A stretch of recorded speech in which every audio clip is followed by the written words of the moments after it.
여러분 안녕하십니까? 8월 23일 정오뉴스입니다. 첫 소식입니다.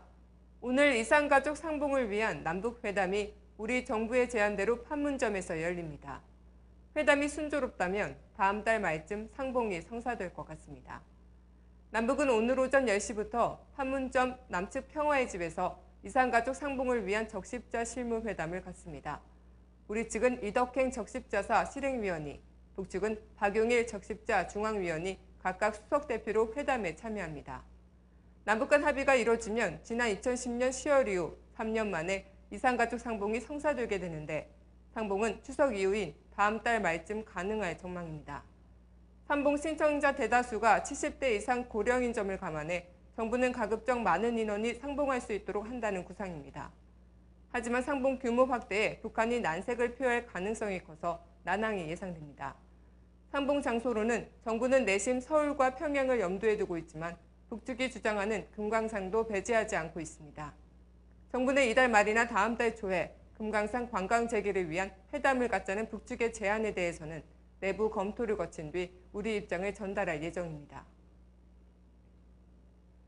다음 소식입니다. 2달 가까이 이어졌던 국정원 국정조사 일정이 오늘로 마무리됩니다. 하지만 조사 결과에 대한 여야의 입장 차이 때문에 조사 보고서 채택은 어려울 것으로 보입니다. 국정원 국정조사특위는 오늘 오전 10시 전체 회의를 열고 53일 동안 진행된 국정원 국정조사 일정을 마무리합니다. 그동안 진행된 국정원과 경찰청, 법무부 등에 대한 기관 보고와 증인 청문회 등을 토대로 여야 합의 보고서를 작성하는 작업입니다. 하지만 양측 간 입장차가 첨예하게 대립되고 있어 결과 보고서 채택은 불발될 가능성이 높습니다.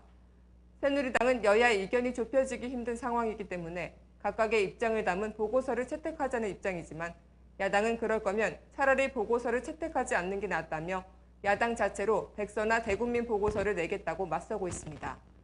특히 증인 선서 거부와 관련해 새누리당은 법으로 보장된 증인들의 권리라고 주장하고 있지만, 야당은 위증을 위한 선서 거부라며 반드시 고발해야 한다는 입장을 고수하고 있습니다. 청문회를 통해 국정원의 대선 개입 사건에 대한 의혹은 더욱 증폭됐지만 새누리당은 관련 의혹을 부인하고 있는 상태인데요. 오히려 청문회를 통해 사실이 아님이 분명해진 국정원 전현직 직원의 매감 매직 의혹을 밝혀내겠다는 내용을 보고서에 담겠다고 주장하고 있습니다. 이와 관련해 야당 특위위원들은 오늘 오전 특위회의가 열리기 전에 회동을 갖고 결과 보고서 채택권에 대한 최종 입장을 결정합니다.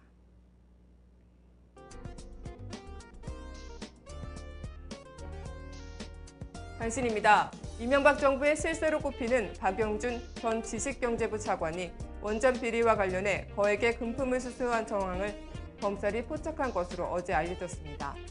박 전 차관은 이른바 영포라인 출신 브로커 오이택시가 지난 2010년에 한국정수공업 대표에게 13억 원을 받는 과정에 로비 대상으로 지목한 인물입니다.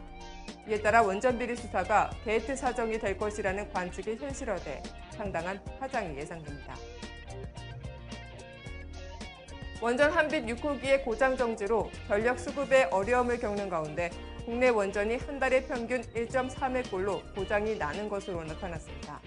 오늘 원전 안전 운영 정보 시스템에 따르면 지난 2004년부터 올해까지 최근 10년간 발생한 원전 고장 건수는 총 155건으로 집계됐으며 월 평균 1.31건입니다.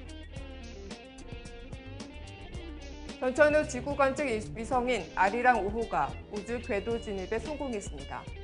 세계적 수준의 상업용 지구 관측 위성으로 6개월 정도 초기 운용을 거친 뒤 정상 임무 수행에 들어가게 됩니다.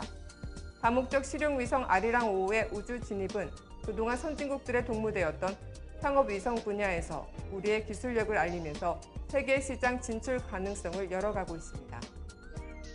종교계의 국정원 선거 개입 진상규명을 촉구하는 시국선언이 이어지고 있습니다.